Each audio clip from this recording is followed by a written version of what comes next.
daripada di ruang dibakar seperti itu. Ini ruang doa.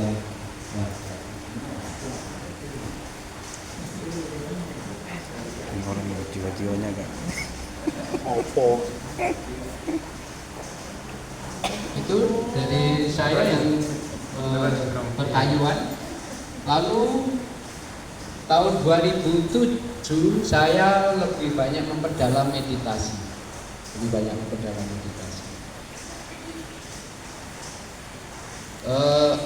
Yang saya perdalam adalah meditasi.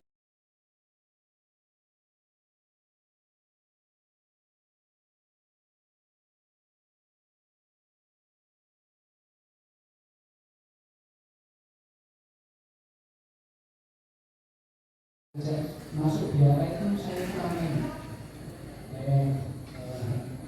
kira-kira seperti ini semua.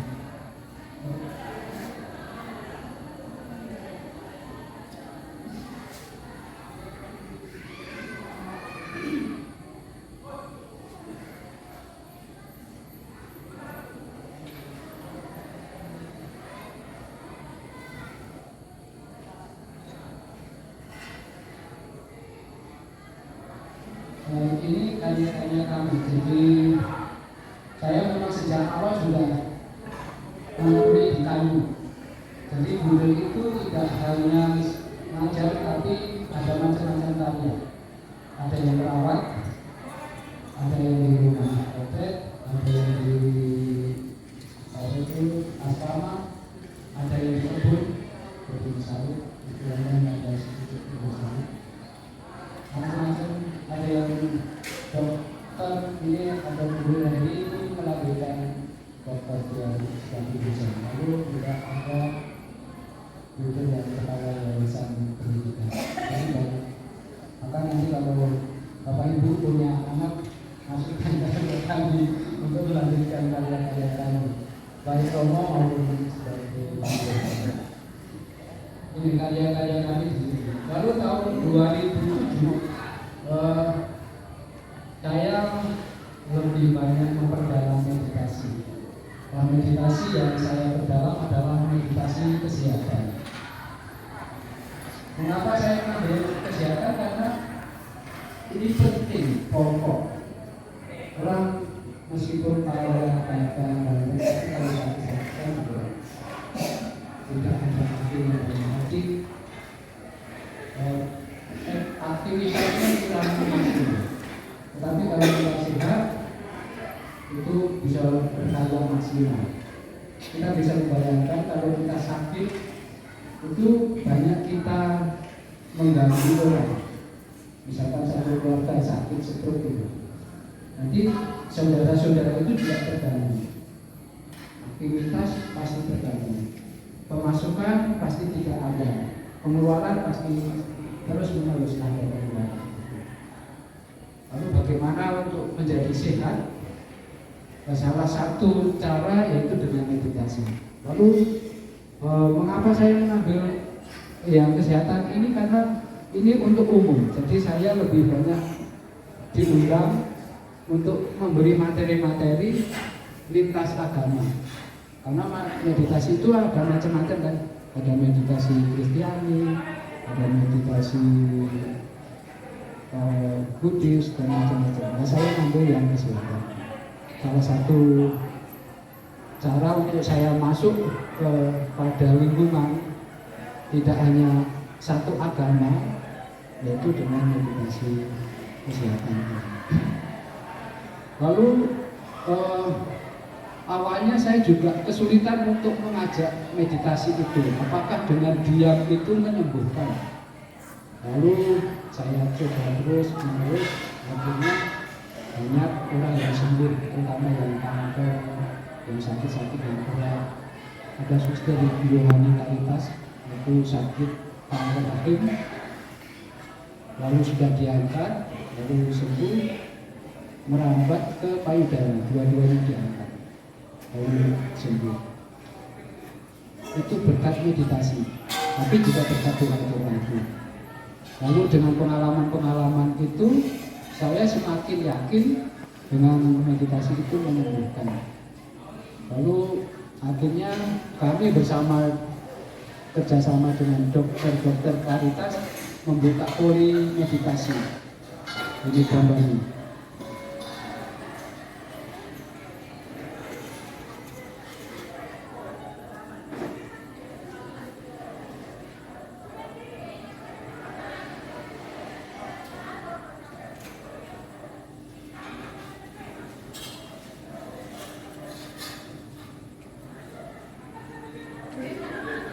Nah ini di komplek-komplek Caritas ini.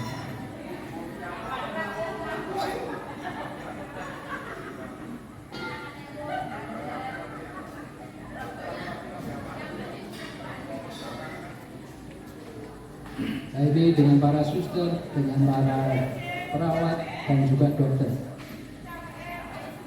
Ini di rumah sakit Caritas. Jadi satu-satunya rumah sakit yang membuka poli meditasi kesehatan itu di Caritas sampai sekarang.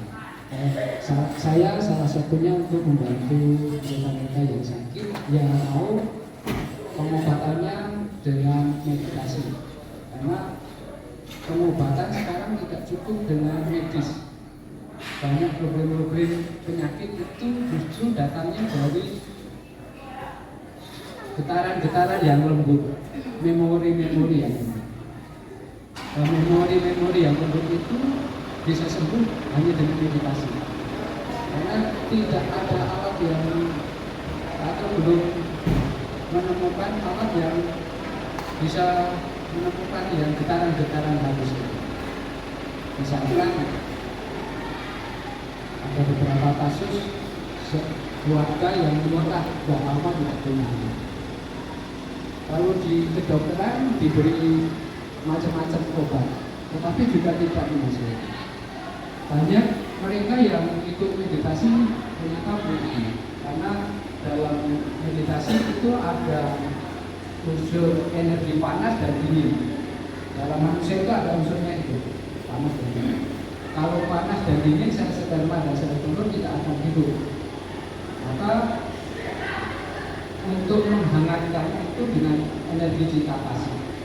Maka orang Jawa dulu kalau tidak punya anak itu istilahnya mancing ya. Ya mancing. Mancing itu bawa anak pungut ya, anak pungut. Nah biasanya itu akan terjadi seperti itu. Dan saya sudah banyak mendampingi itu. Kemarin terakhir itu di Jakarta kebetulan. Lalu kita ke bagian kami.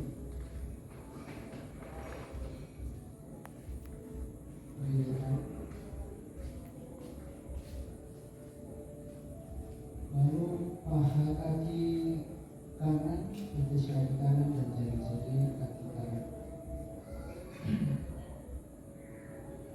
Tugas kita mendengarkan tubuh perlu dirasakan, perlu dicurahkan. Ingat, seperti Maria mendengarkan satu tubuh. Kita merawat tubuh itu dengan mendengarkan tubuh.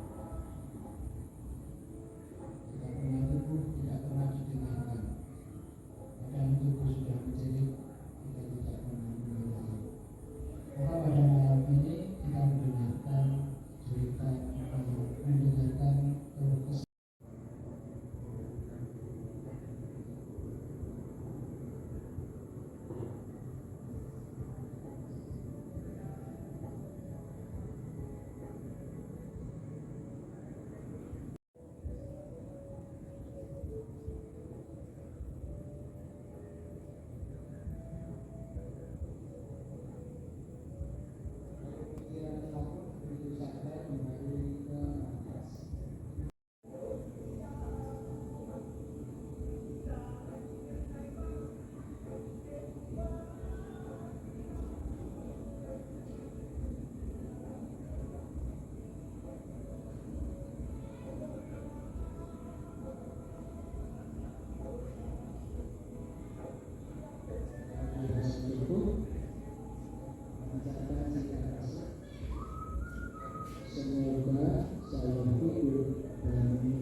teknik-teknik yang saya ajarkan itu dengan berpikir harmonis.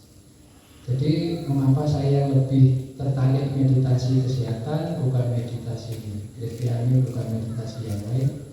Karena saya bisa masuk ke lintas agama. Karena semua itu pada dasarnya ingin sehat. Maka saya ngajari tidak hanya orang Katolik, tetapi lintas agama.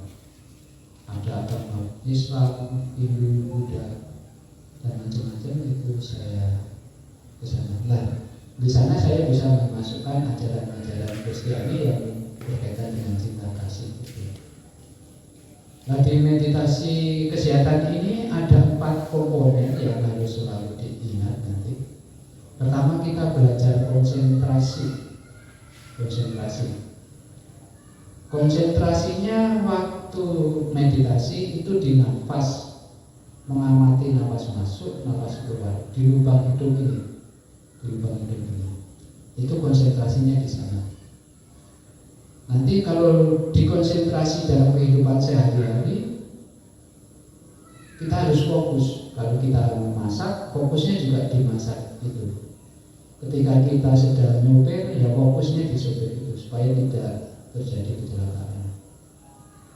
Jadi semua yang kita lakukan harus fokus di sana. Kalau pas kita berdoa, ya fokusnya di doa-doa itu, di kata-kata itu dihayati betul. Nah, bagaimana Gereja Katolik atau Yesus sendiri mengajarkan fokus? Memang tidak terus terang, tetapi di sana ada tersirat untuk fokus. Kalau berdoa, masuklah ke kamar, tutup pintu. Sebenarnya di sana mengajarkan untuk fokus di sana. Jadi menutup pintu itu maksudnya menutup problem-problem yang masa datang dan masa lalu. Kan problem hidup itu kan sebenarnya hanya ada 2 itu. Padahal yang utama itu pada saat ini. Kalau saat ini ada banyak beban, maka akan datang juga tidak maksimal. Maka harus fokusnya pada saat ini. Kalau fokusnya ibu-ibu sekarang mendidik anak, ya didiklah anak itu dengan baik. Itu jadi supaya nanti hasilnya lebih maksimal. Itu yang pertama, fokus. Dan sekarang anak-anak ini sulit untuk fokus. Karena banyak info-info yang begitu cepat, ini sulit fokus. Itu yang pertama. Yang kedua itu kesadaran. Kesadaran itu nanti di meditasi itu mengamati nafas masuk, nafas keluar. Jadi diperhatikan udara yang masuk, udara yang keluar itu. Di kesadaran di kitab suci itu banyak. Sadar, waspada, eling itu kesadaran. Nah, kesadaran ini penting karena kesadaran ini adalah ibu dari segala perbuatan baik.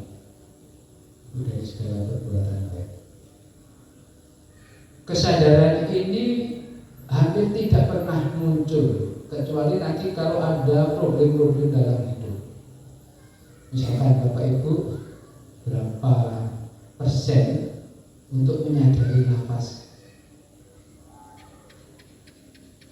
Coba tiap hari itu menyadari nafasnya. Orang yang terlalu banyak memikirkan problem-problem untuk masa depan itu juga tidak akan membuatnya nafas nanti mempengaruhi. Itu jadi yang kedua itu kesadaran.